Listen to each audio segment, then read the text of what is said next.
seminário que leva o título de Metamorfose de Macunaíma. A primeira fala do dia estará a cargo do professor Alexandre Nodar, que está aqui ao meu lado. Queria apresentar o Alexandre, então. O Alexandre Nodar é professor de Literatura Brasileira e Teoria Literária na Universidade Federal do Paraná, a UFPR. Colabora com os programas de pós-graduação em Letras e Filosofia da mesma instituição. Ele é editor da revista Letras e coordenador do Espécies, o núcleo de antropologia especulativa. Ele fez o seu mestrado sobre antropofagia e o seu doutorado sobre o conceito de censura, ambos na UFSC. Ele publicou alguns textos decisivos para a renovação da leitura de Oswald de Andrade, mas também de vários outros autores.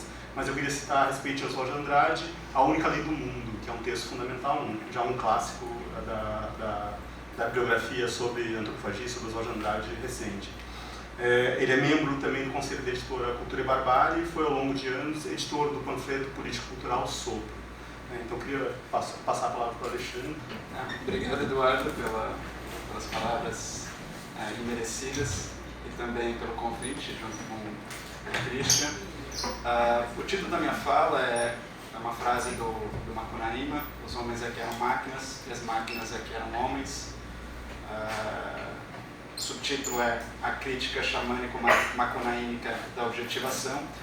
Eu já adianto que eu só vou chegar nessa frase que intitula a minha fala mais para o final, mas o percurso é necessário para que a interpretação que eu faço dessa frase, da passagem que ela se insere, se valide e se legitime. Eu vou começar.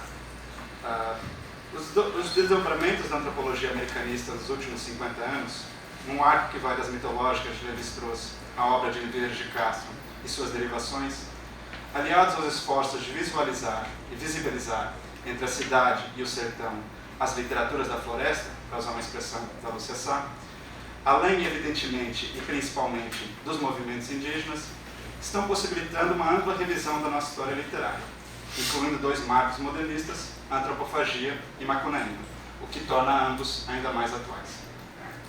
Muito resta ainda a ser descoberto, além de toda uma territorialidade a ser pensada, caso não percamos o empuxo e a sincronia com a etnologia e com a antropologia.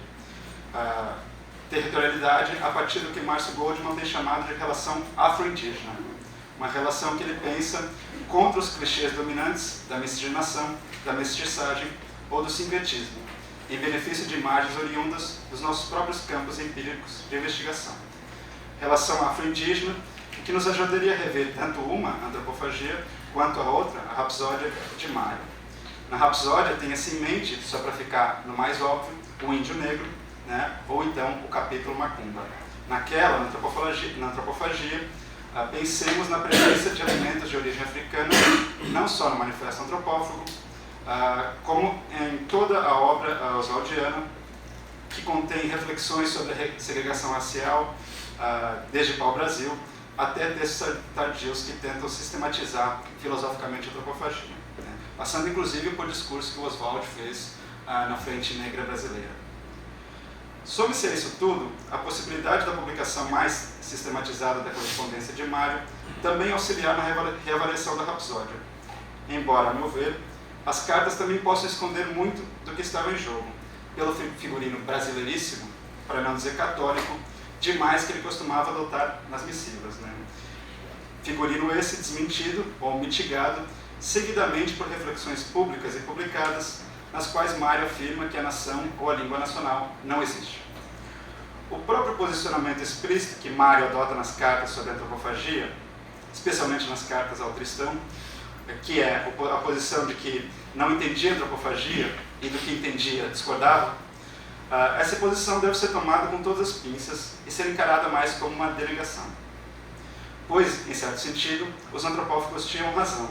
Macunaíma, ao lado de Cobra Norato, foi a única obra literária produzida pela antropofagia, ainda que tenha sido antes dela, assim como o próprio poema de Bob, né? Ao menos se a gente acreditar minimamente nas datas da escritura da Rapsódia fornecidas pelo Mário, né? Já tínhamos a antropofagia, para citar um bordão do Manifesto Oswaldiano. Já tínhamos a antropofagia antes de ela se explicitar, se tornar manifesta, se tornar manifesta. Do mesmo modo, a meu ver, o jogo entre implícito e explícito pode ser estendido ao par de totens de Macunaíma. Assim, se Koch Greenberg e José de Alencar, o primeiro como compilador dos mitos e personagens dos quais Mário lança mão na Rapsódia, o segundo a quem a Rapsódia é dedicada, são as fontes manifestadas pelo autor. Mas talvez Brandão de Amorim, pela tupinização do português na sua tradução de mitos ameríndios, e Gonçalves Dias, pela sobredeterminação de regimes enunciativos, o ocidental e o indígena, sejam as fontes da Rapsódia que devam se tornar manifestas. Mas voltemos agora ao já tínhamos, expressão que aparece em 4 aforismos do Manifesto Antropófago de Oswald. Assim, por exemplo, lemos que já tínhamos o comunismo, já tínhamos a língua surrealista, a Idade de Ouro. É evidente aqui como Oswald inverte a ordem dos fatores, alterando também o produto.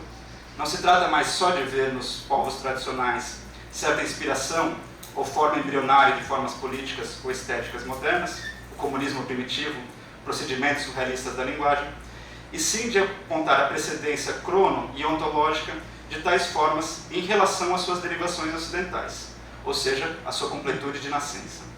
Contudo, há mais do que isso. A fórmula, já tínhamos, eu arriscaria dizer, formaliza um traço do pensamento mítico ameríndio bem conhecido pelos antropólogos. A capacidade inerente do mito de abrir-se à alteridade e de dar conta de novos processos e atores históricos. Há inúmeros mitos indígenas que relatam como determinado povo já tinha, em tempos imemoriais, a tecnologia branca, escrita, armas, etc., perdendo-a por erro ou por roubo. E há incontáveis outros mitos que dão conta da origem dos próprios brancos, da nossa, entre aspas, origem. Ou seja, a mitologia não constitui apenas um arcabouço do passado, mas é certa forma de imaginar e pensar que não cessa de constituir as formas do constituído. Ou seja, nas palavras de Viveiros de Castro, aquele passado que nunca foi presente e que, portanto, nunca passou, enquanto presente não cessa de passar. É aqui, ao meu ver, que podemos compreender melhor uma faceta da magistralidade do gesto de Mário e seu corte brutal em relação ao indianismo anterior, ou mesmo à noção de indianismo. Esse gesto consiste em trazer o mito ao presente, e isso de 2 formas. Primeiro, o mito de Macunaíma, tal como coletado por Koch Greenberg a partir dos relatos e traduções de suas fontes indígenas, e que se passa, como todo mito nos tempos originários, é situado por Mário no presente moderno e urbano dos finais dos anos 20, gerando o que Tiago Guilherme Pinheiro caracterizou como uma paralaxe. Né? O Venceslau Pietro Petra, por exemplo, é, por outro ângulo ou perspectiva, ou então, ao mesmo tempo ou em outro tempo, também o gigante Piaimã. Desse modo, o mito é tomado justamente como uma nuvem de virtualidades que ronda todo o atual, um pano de fundo virtual que sempre pode se atualizar. A segunda maneira diz respeito justamente à presentificação da forma mitológica. Assim, é no tempo presente, citadino, em que também se passa a Rapsódia, que se originam coisas que sempre foram, num efeito de retroação típica do pensamento mítico. Já tínhamos.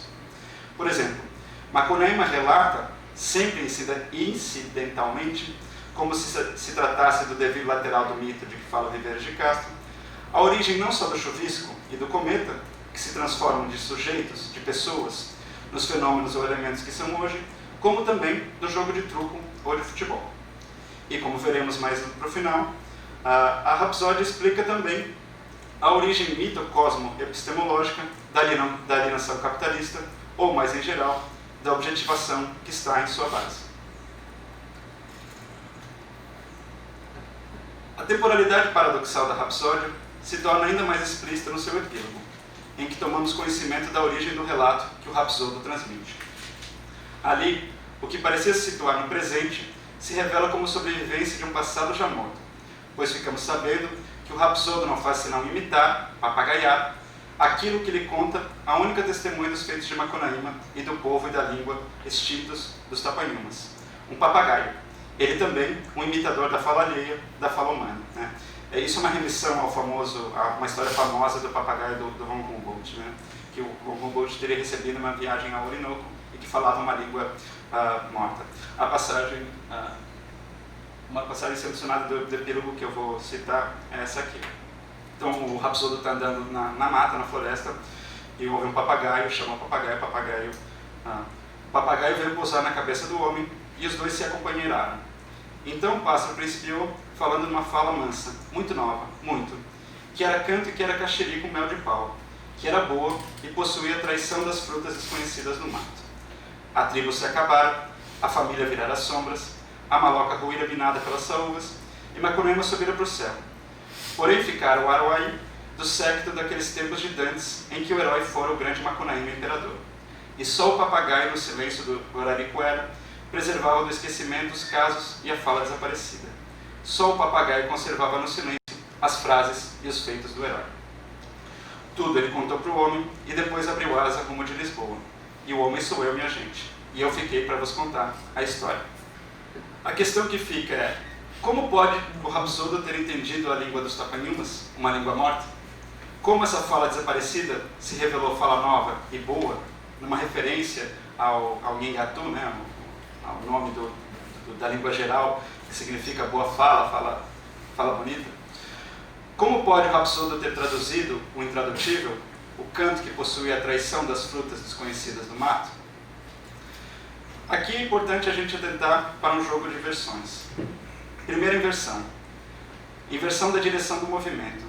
Se Macunaíma sai do mato para a cidade, para realizar seus feitos, e torna a floresta para morrer, o Rapsodo sai da cidade para o mato, de onde volta para a urbe com um mito, revivendo a história do herói. Segunda inversão. O epílogo é como que uma invocação às musas às avessas, estando no final do relato e não no seu começo. Além disso, evidentemente, no lugar das musas temos o papagaio, e no lugar das fontes, a floresta. Ou seja, que temos outro regime poético ou outra cooperação poética em jogo. O que tais inversões parecem apontar é que estamos diante, como em Gonçalves Dias, de uma obra, a Rapsódia, sobredeterminada por dois regimes enunciativos e imaginativos distintos, o ocidental e o ameríndio. Afinal, é preciso tomar o papagaio em toda a sua equivocidade.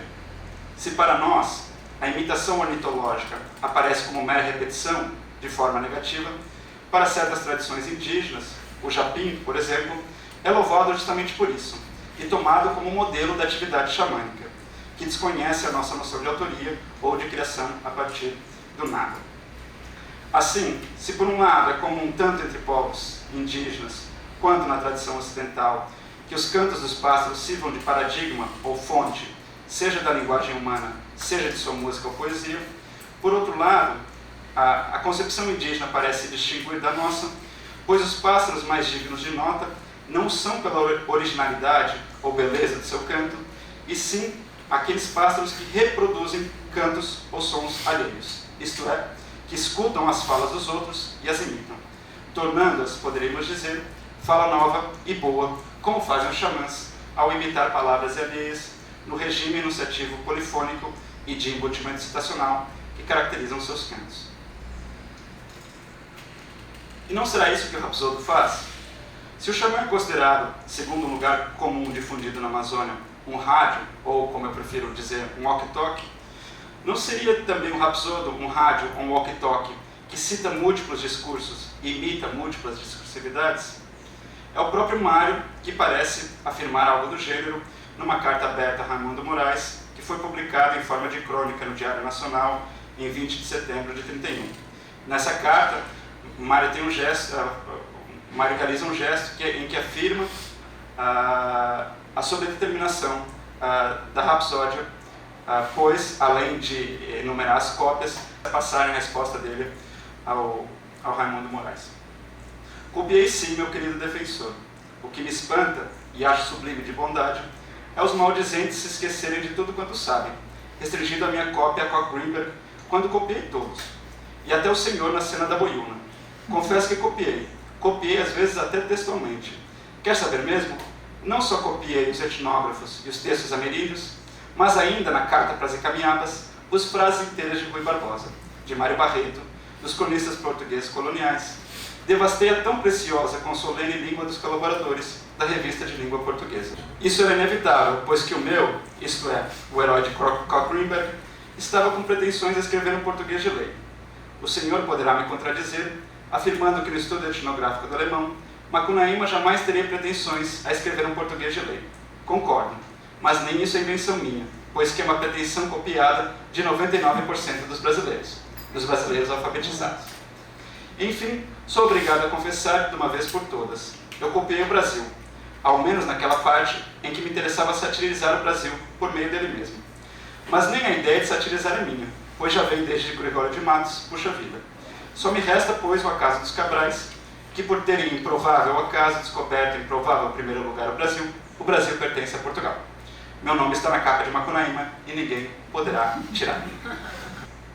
Ou seja, o ponto que eu estou querendo colocar é que a questão tradutória que eu levantei acima, ou seja, como pode ter o Rapsodo entendido a fala desaparecida, transformando o morto em vivo, essa questão é, antes de tudo, uma questão de transposição, de transpor posições de uma língua, ou regime enunciativo e imaginativo, em outro, a outro, de transpor relações entre línguas.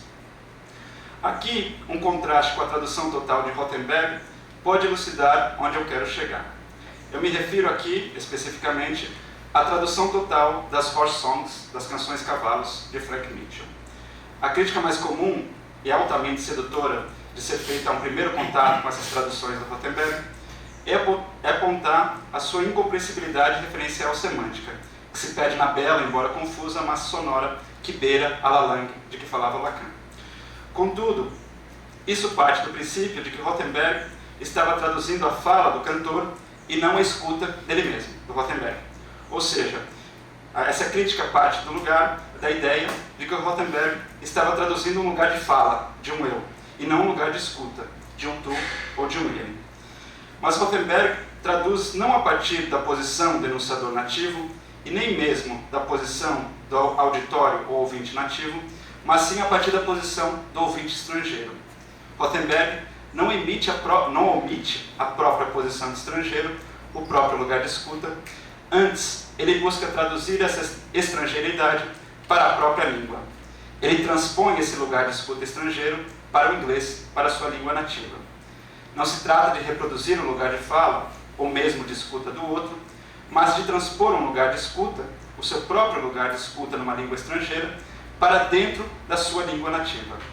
A língua nativa se torna estrangeira, e o espaço do poema se torna, assim, um lugar da escuta, que demanda que seus leitores ocupem um lugar estrangeiro de escuta. Ou seja, Rothenberg vai estrangeirizando a própria língua para adaptá-la à escuta do outro. Agora, o gesto de Mário, do Rapsodo, é ao mesmo tempo muito semelhante e muito distante ao de Rothenberg. A transposição que Mário ou Rapsodo realiza consiste em escutar na própria língua as falas e línguas dos outros. Ou seja, trata-se de mudar a própria escuta, a escuta da própria língua, para transpor nela a língua do outro. Variar a escuta, logo variar a língua. Para entender uma língua totalmente outra, morta, a língua dos tapanhumas, Mário ou Rapsodo coloca a sua própria língua em variação contínua, ou seja, a vivifica. Trata-se de um procedimento de minuração da língua, no sentido deleuziano, que nos permite ouvir, numa arqueologia especulativa, para usar um conceito de Hugo Simões, todas as outras línguas que constituem a nossa por contágio e contaminação. Ou seja, se o Rapsodo agencia múltiplos discursos e discursividades, o autor, Mário, traz à tona a multiplicidade de outras línguas que existem e constituem a nossa língua, que estão dentro da nossa língua, que sempre estiveram dentro da nossa língua. Não se trata de estrangeirizar a língua, como em Rothenberg, pois não estamos mais diante de uma oposição entre o local e o estrangeiro. Antes, a transposição que está em jogo em Macunaíma consiste em fazer tanto a língua própria quanto a estrangeira se encontrarem num contínuo de variações, fazer com que a fala desaparecida e a fala nova e boa apareçam como variações uma da outra em um contínuo tendencialmente infinito que constitui todas as línguas. Em um caso de Rothenberg, trata-se de transpor uma relação de estrangeiridade entre línguas para o interior da própria língua. Em outro, no caso de Macunaíma, trata-se de transpor a relação de contato entre línguas para dentro da língua, mas de modo que a própria língua se abra ao fora, a esterilidade que ele constitui, para que a própria língua apareça como um contínuo de contato entre línguas, ou seja, para que a própria ideia de línguas distintas desapareça. Estamos, portanto, diante de algo que Marcos de Almeida Matos chamou de tradução por deslize, né, que é muito comum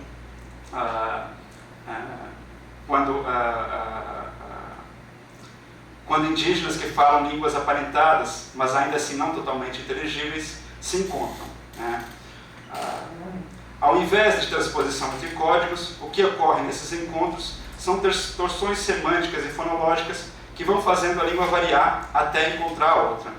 Assim, fala-se, por exemplo, breu para dizer noite, né, quando dois índios de povos de línguas aparentadas, mas não totalmente inteligíveis. Pássaro azulão para falar do céu, barro para falar da beira do rio. Não é tradução linguística em sentido estrito, é mais um colocar as palavras em variação fonológica ou semântica, até fazer dois falares diversos se encontrarem. É uma outra ideia de tradução que está em jogo. Variar a própria língua até ela se encontrar com a língua do outro, né? Pois bem, feito todo esse prólogo, que talvez na verdade seja o próprio argumento, eu gostaria de abordar a questão que intitula a minha fala e que remete a uma passagem em que a paralaxe, ou a sobredeterminação enunciativa imaginativa, atinge o seu mais alto grau, a saber, o encontro de Macunaíma com as máquinas. A inteligência do herói estava muito perturbada. Acordou com os berros da bicharia lá embaixo nas ruas, disparando entre as malocas temíveis. E aquele diacho de Saguiaçu, que o carregara para o alto do tapiri, tamanho que dormia. Que mundo de bichos, que despropósito de papões roncando, mauares, juruparis, sacis e boitatás, nos atalhos, nas socovas, nas cordas dos morros, furados por grotões, de onde Gentama saía muito branquinha, branquíssima, de certa filharada da mandioca.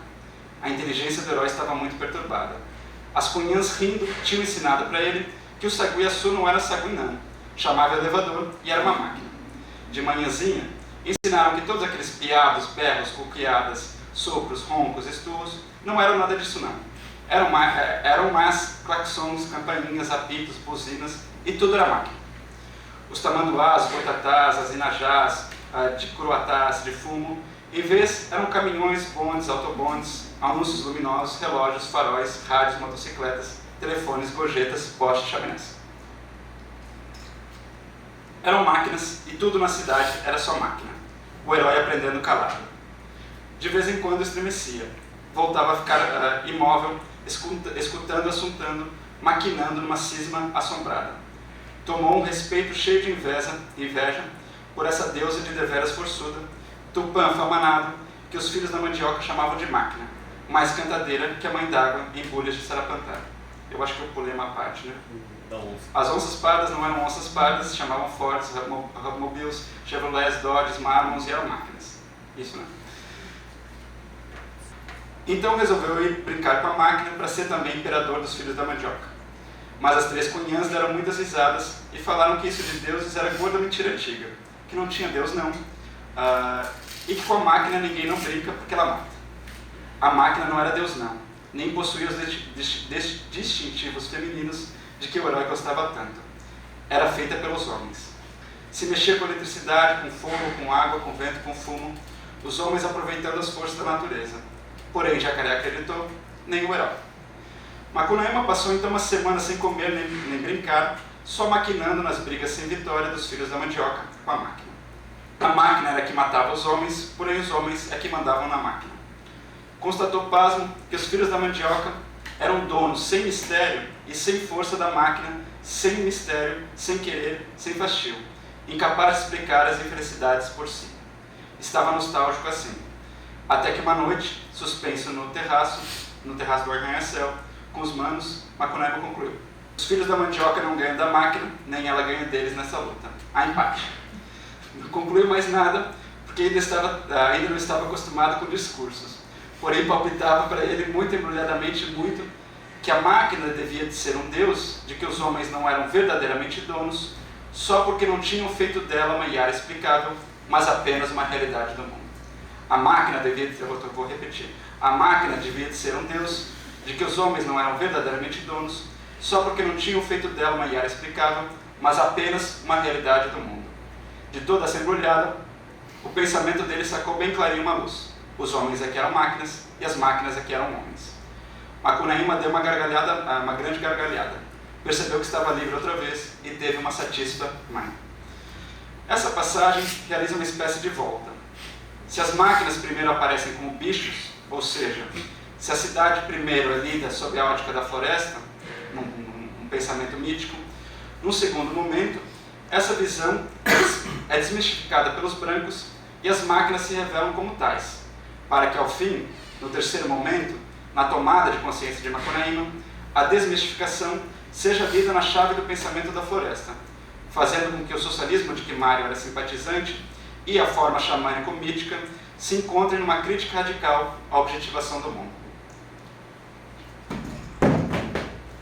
Explico retomando um fragmento do trecho citado. Vou repetir pela terceira vez. A máquina devia de ser um deus de que os homens não eram verdadeiramente donos, só porque não tinham feito dela uma Iara explicável, mas apenas uma realidade do mundo. De toda essa embrulhada, o pensamento dele sacou bem clarinho uma luz. Os homens aqui eram máquinas e as máquinas aqui eram homens. Se a frase final enuncia a alienação capitalista por meio da inversão sujeito e objeto, é na frase anterior que encontramos o modo pelo qual Macunaíma chega a essa conclusão. É por não terem feito da máquina uma Iara explicável que os homens não são donos dela. Aqui é preciso ter em mente que Iara e seus cognatos nas línguas tupi, Jara, Iara, nomeiam o que se convencionou traduzir justamente por donos. Iara significa dono, é o que convencionalmente se traduz como dono. Algo que a própria proximidade dos termos na formulação de Mário parece marcar. Esses donos, entre os povos indígenas, são os espíritos mestres, os cuidadores de espécies, ou os cuidadores de acidentes geográficos, de rios, etc. Ou então as mães da água, as mães da caça, etc. A respeito disso, Viveiros de Castro. A noção de espíritos donos dos animais, mães da caça, mestres dos queixadas, etc., é de enorme difusão no continente, na América. Esses espíritos mestres, invariavelmente dotados de uma intencionalidade análoga à humana, funcionam como hipóstases das espécies animais a que estão associados, criando um campo intersubjetivo humano-animal, mesmo ali onde os animais empíricos não são espiritualizados. Mas não são apenas animais, pode ser plantas, acidentes geográficos, no limite tudo.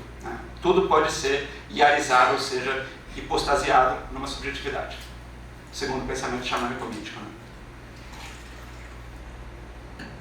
Há, portanto, no deslizamento ou transposição de donos em iaras, uma transposição ou deslizamento da crítica marxista em crítica xamânica, que parece indicar que há algo maior na base da alienação capitalista. Afinal, um postulado disseminado no pensamento xamânico ameríndio é o de que conhecer não é, como para nós ocidentais, objetivar, converter as coisas em realidade do mundo, mas sim personificar. Conhecer é subjetivar, é conhecer a história, a formação e a narrativa de outro sujeito. É converter as coisas em iaras explicáveis, como os mitos fazem, como a rapsódia faz com o chuvisco, faz com o cometa. Esse conhecimento que personifica, está na base da atividade dos xamãs e é o que lhes permite lidar com os donos, com as iaras, negociando ou guerreando com elas. A alienação do homem em relação ao mundo, a alienação da prerrogativa da humanidade, da subjetividade do mundo e a alienação capitalista formam uma coisa só. O deslizamento ou transposição de dono para iara, na formulação de Mário, parece implicar que para tornar-se dono dos meios de produção, das máquinas, precisamos convertê-las em iaras explicáveis. Ou seja, que para agir sobre elas, precisamos conhecer a sua história, a história de sua formação, abduzir, ou seja, explicar a agência que está em sua base. Mas há mais.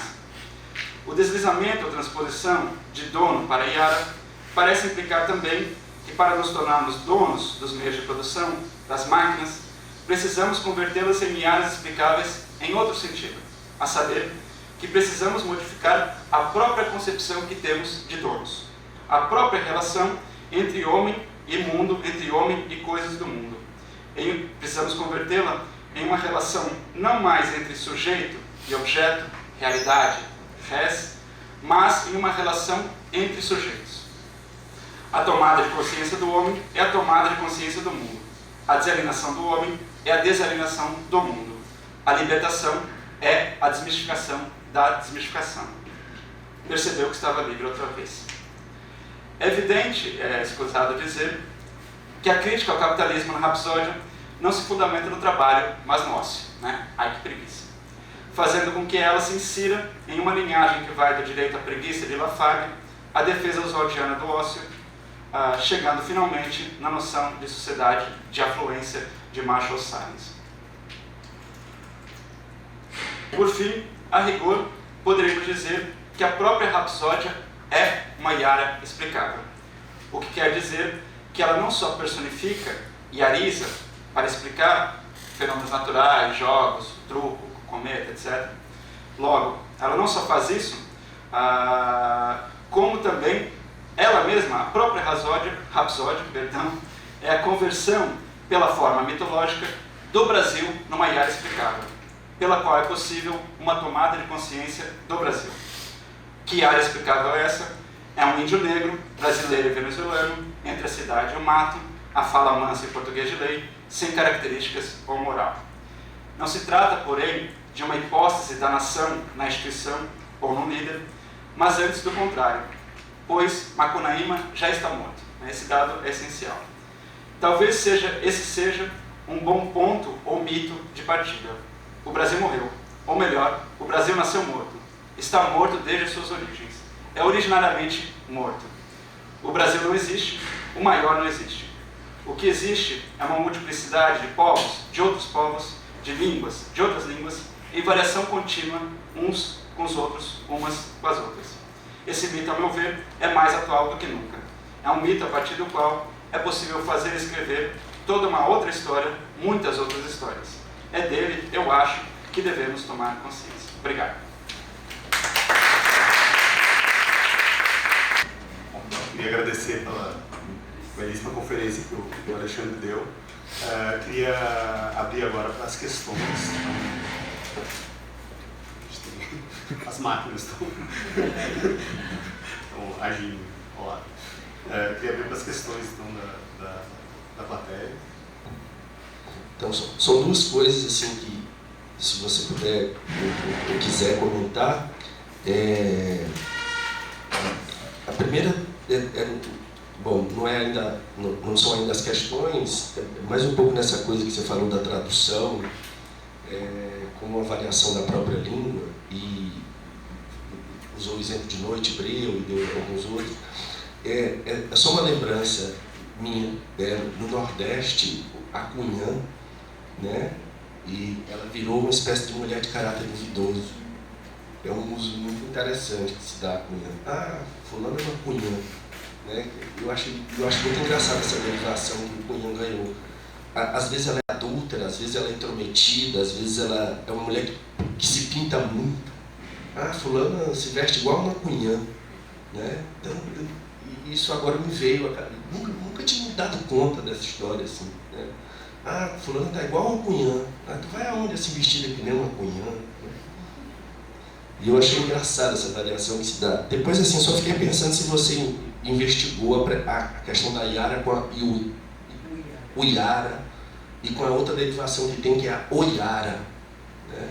Inclusive, tem uma antropóloga muito interessante, uma estudiosa, professora da Federal Fluminense, que se chama Oiara Bonilla. Né? Eu acho que tem um trabalho muito bacana e ela tem essa derivação. Não sei se você chegou aí. E depois eu só queria pensar o que é que você, junto com você, o que é que você tem compreendido com essa ideia de poética que você usa. Essa poética que você deriva para uma outra poética. E eu queria entender só com que conceito, se isso é uma coisa que você tem pensado, que ideia é essa de poética, que conceito é esse de poética, de onde você parte para construir essa derivação, para chamar isso de uma outra poética. E achei interessantíssima essa parte que você monta, apesar de ter ficado, assim, é uma coisa que está dentro do seu texto, entre lugar de escuta, de lugar à escuta, lugar para a escuta. Eu acho que a gente tem que pensar muito nisso, isso eu achei incrível que você tenha tocado mesmo. Assim. De novo, muito obrigado. Assim, foi muito bacana de ouvir. Desculpa o excesso, mas é muito Eu posso só dar uma metida? Também agradecer a conferência do Alexandre, que foi fantástica, mas só em relação a Yara, só lembrar um detalhe, acho que falar mais afastado, né?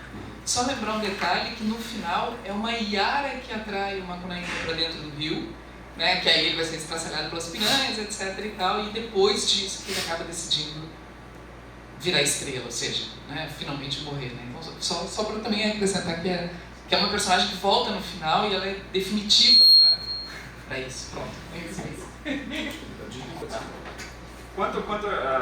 Primeiro, obrigado, eu que agradeço, Manuel. Esse sentido, digamos, ambíguo de Cunha já aparece na própria passagem, né? Ele está são prostitutas com quem ele está, né? Já aparece na própria passagem.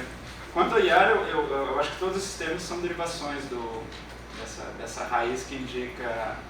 É que dono é uma tradução muito inexata, mas é uma tradução que pegou, indica algum tipo de relação de cuidado, mais do que Yara, menos do que dono, significa mais uma relação de cuidador, né, de responsável, de algum tipo de responsabilidade sobre aquilo de que se é Yara. Sobre aquilo de que se é Yara. Agora, me parece que o Mário dá indícios bem visíveis de que nessa passagem aqui ele está trabalhando com essa tradução por donos, porque ele vai fazendo um deslizamento que não é só de dono para Yara na mesma frase, porque a mãe d'água já aparece aqui, né? Que é uma máquina mais cantadeira que a mãe d'água, né? Que é digamos, o que a gente identifica mais prontamente como mãe d'água, né? Ser a mãe d'água. Então é só depois aqui na frase, numa mesma frase ele vai deslizando, não eram verdadeiramente donos porque não fizeram dela uma Yara explicável. Ou seja, eles só vão conseguir ser donos quando mudar a noção de dono e quando conceber a relação entre as coisas como uma relação entre sujeitos, de cuidado, de responsabilidade, né? Bem, não sei se respondi a primeira e eu acho que não sei se eu vou conseguir responder a segunda, porque eu não sei se eu usei o termo poética. Eu usei o termo poética? Usei? Foi um ato falho. Não, mas o que eu estou pensando aqui... É um termo que ele vem muito em minha direção, assim, que é uma questão que eu sempre tenho também, assim, essa coisa da poética, a outra poética. Não, o que eu estou pensando é pensar o que eu estou pensando é pensar Macunaíma. O que eu estou pensando é ler o Macunaíma, assim como especialmente a poesia do indianista do Gonçalves Dias, como literaturas que são sobredeterminadas por dois regimes imaginativos e enunciativos diferentes, o indígena e o ocidental. Ou seja, de que neles, pelo menos, mas tem mais, o Melchior Etê, o próprio Manifesto, Antropófago, Cobra Norato, né? Mas pensar não a presença de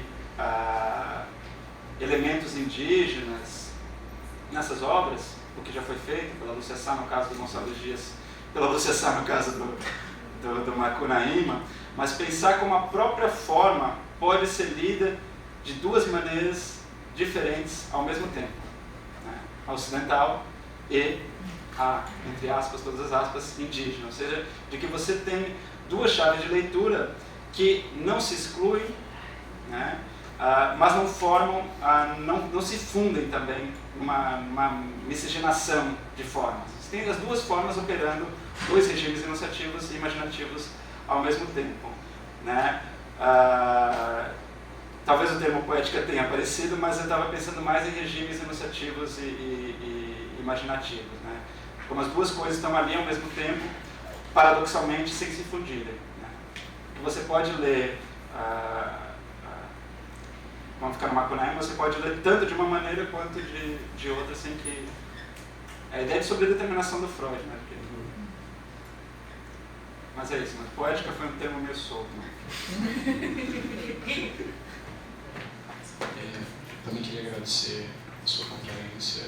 Acho que traz uma série de questões novas, realmente, algumas estão, já foi alvo, né, tantos estudos, tantas críticas. É realmente impressionante como você traz outras perspectivas para uma nacional.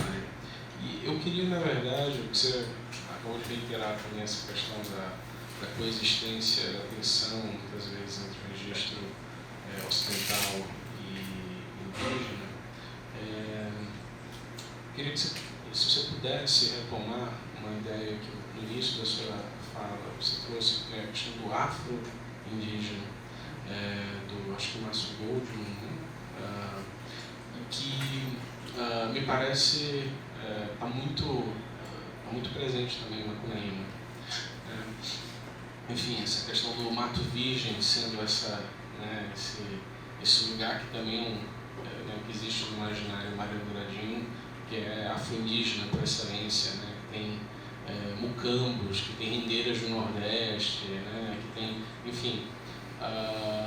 E aí, como essa ideia também do afro-indígena complicaria também essa dicotomia entre ocidental e indígena, porque eu acho que há algo além aí, né? Enfim, essa questão do afro-indígena. Interessante, acho que o Afonso Arinos, um livro pouquíssimo conhecido dele chamado Conceito da Civilização Brasileira, de 1936, ele fala também do complexo afro-índio, diz que é no sentido mais, obviamente, uma agenda modernizadora de superar o afro-índio, né? Enfim, todo o projeto de modernização do Brasil, em certa medida, é tentar negar, ou sublimar, ou domesticar, enfim, esse complexo afro-índio. Se você pudesse falar um pouco como é que isso entra no teu projeto, enfim, mais uma vez, obrigado. Eu que agradeço. Bem, na verdade, isso é só uma indicação de algo que eu acho que tem que ser feito. Eu pretendo fazer isso com um projeto sem data, para fazer com o Guilherme Gontijo Flores, que tem estudado a questão de Exu, tradução Exu, que ele chama, mas que tem muito interesse pelo Macunaíma. Grande parte desse texto se deve a um diálogo que eu tenho mantido com ele, mas eu acho que é algo a ser feito e que vai colocar mais uma camada nesses, não são 2 regimes e iniciativas imaginativas, são pelo menos 3. Né? Agora, o importante do que o Goldman chama de relação afro-indígena é que não se trata de mestiçagem ou mistura. Né? A ideia é, Macunaíma é um índio negro, ele não é mestiço, ele é um índio negro. Né? Ou seja, ele e branco também, né? Porque ele se lava. Então, a gente poderia pensar, e na verdade o Mário é um trickster, não só no sentido não só um trickster da mitologia ameríndia, mas um trickster também Exu, né? Então, eu estou te enrolando só para dar elementos, porque isso é algo que eu preciso desenvolver.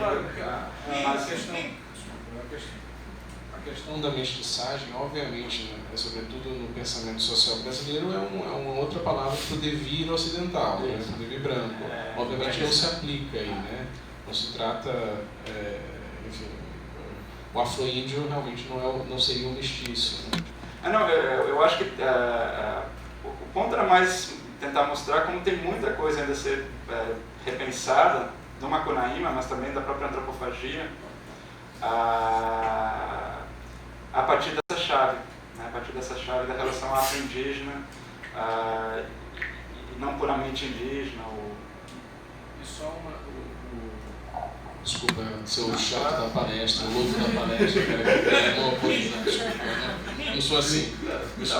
Nenhum problema.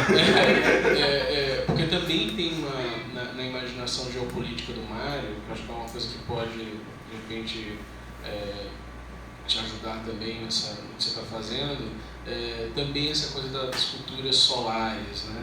Tem o Brasil tem que aproveitar as Áfricas e as Índias que existem em si, as culturas solares, né, enfim, rejeitar de certa medida ou ver com muito ceticismo, né, a aproximação com a Europa.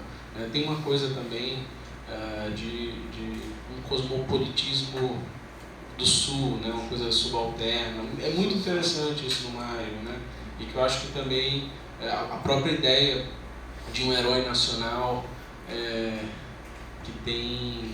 cujo mito, digamos, né, Macunaíma seria do território da Venezuela, né, enfim, esse descentramento, né, ou seja, nem é a ideia de uma natividade brasileira, de um índio nacionalizado, né, enfim, nem é o mito europeu, enfim, esses deslocamentos do Mário são muito interessantes, né, essa geopolítica, também a imaginação geopolítica do Mário, enfim, eu acho que é uma coisa que também precisa ser mais estudada, né, essa coisa das culturas solares, tropicais. De pensar o Mário na chave da cooperação sul-sul, né? Seria interessante conhecer isso. Tem até aquele trecho que o Wisnik lembrou na conferência dele sobre o Mário, acho que da Flip, que é um trecho que o Mário, basicamente, ele vê os BRICS, né? Porque ele começa a dizer China, Índia. Exato. Impressionante. África, China, Índia. Exato. Impressionante.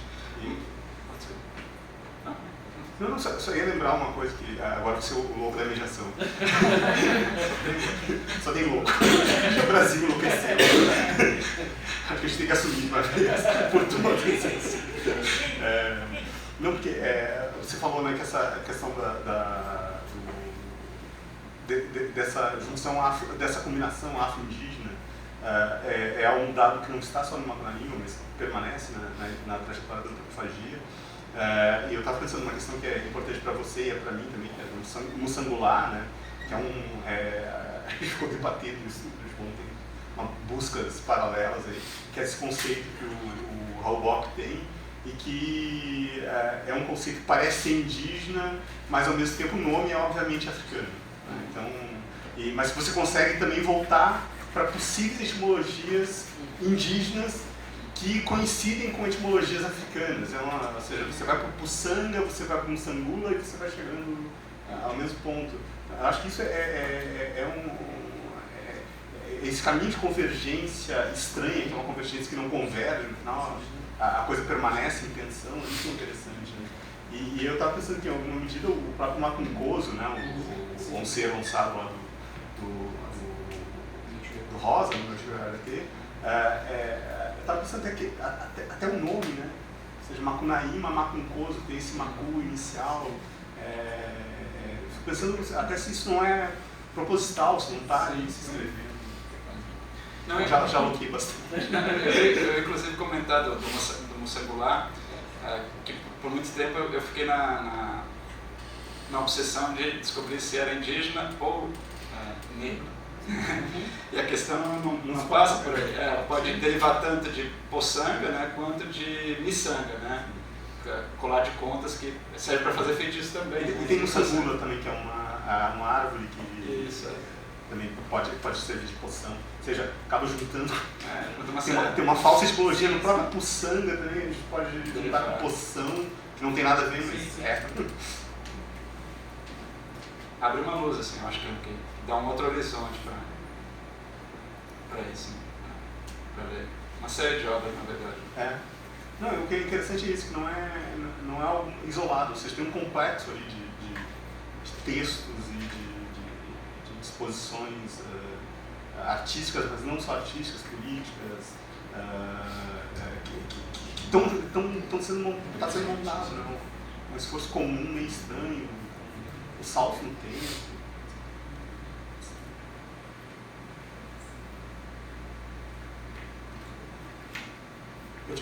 Tinha uma questão também, que quanto ao final da sua fala, assim, que eu achei curioso, porque é uma coisa que eu descobri em mim mesmo, às vezes. Quando eu vou escrever sobre Macunaíma, quando eu estou escrevendo sobre essas questões, ou pensando sobre o Drummond, né, a relação com o Brasil, etc., que é esse... tem uma dificuldade para a gente elaborar conceitualmente essa relação com o Brasil, ou seja, essa relação de é um símbolo, é uma alegoria e não é ao mesmo tempo. Então, é inevitável, ou seja, eu acho que a gente sempre vai cair num ponto que a gente nega aquilo que a gente está ensinando. Ou seja, a gente no fundo diz, não é, mas é. Mas é não sendo. Porque o grande problema é esse, é quase como se a gente dissesse, no final das contas, que o Brasil não coincide com o Brasil, não tem. Então, por isso que a gente diz, a melhor tradução do Brasil é ali onde ele não é uma tradução, não quer ser uma tradução. Onde ele falta. Onde ele falta. Né? Muito curioso isso, ou seja, coloca problemas para elaboração conceitual nossa. Eu tinha, inclusive, marcado, antes de chegar no último parágrafo, talvez terminar aqui, para não entrar nisso, né? Mas aí, como a Priscila não veio, a gente tinha que gastar mais tempo. Mas sim, tem uma frase do manifesto que eu... dois aforismos do manifesto que eu adoro, o manifesto antropófago. Uma é, antes dos portugueses descobrirem o Brasil tinha descoberto a felicidade. Ou seja, você tem essa não coincidência enunciada, e a outra é preguiçosos no mapa mundi do Brasil, né? Então, um pouco a ideia, já na formulação, o Brasil não existe, você tem que afirmar a existência do Brasil para afirmar. Mas eu acho que o que está em jogo é isso, essa não coincidência. Ou seja, apontar que a grande questão é apontar que a multiplicidade que forma qualquer nação, especialmente a nossa, não pode ser subsumida ou não coincide com a nação, com a instituição, com o nome, e que, portanto, ela, em algum sentido, ela vaza, né? Vaza para fora, mas também vaza para dentro, né? Eu acho que é mais nesse sentido da não coincidência mesmo, mas de fato. E o próprio Mário, né? Tem a questão que o Mário tem uma relação complicada por um lado, ele vai dizer que a língua brasileira não existe, que existe uma multiplicidade de outras línguas, de linguinhas e tal, mas ao mesmo tempo quer escrever a gramatiquinha, e tem questões contextuais envolvidas nisso, porque envolvendo Vargas, né, a revolta fracassada dos paulistas e tal, que fazem, por exemplo, ele começar a dizer que o povo é congenitamente contra a ideia de nação, mas isso tem dados contextuais no meio, né? Mas enfim, estou enrolando de novo, né? Eu concordo, na verdade eu concordo, tem isso. Bom, mais uma questão? Não? Bom, então a gente vai voltar às 3 horas, né, às 15 horas, com uma conversa, uma mesa em que nós teremos a Verônica Stigler, que já está aqui, e a Bia Lessa, que são responsáveis pela adaptação do Macunaíma, a última adaptação do Macunaíma para teatro. Então a Verônica fez o roteiro, o texto, e a Bia colocou em cena, dirigiu. E depois nós temos uma segunda mesa da tarde, né, com a presença do professor Manuel Ricardo de Lima, que está aqui, que também foi louco de palestra, todos nós.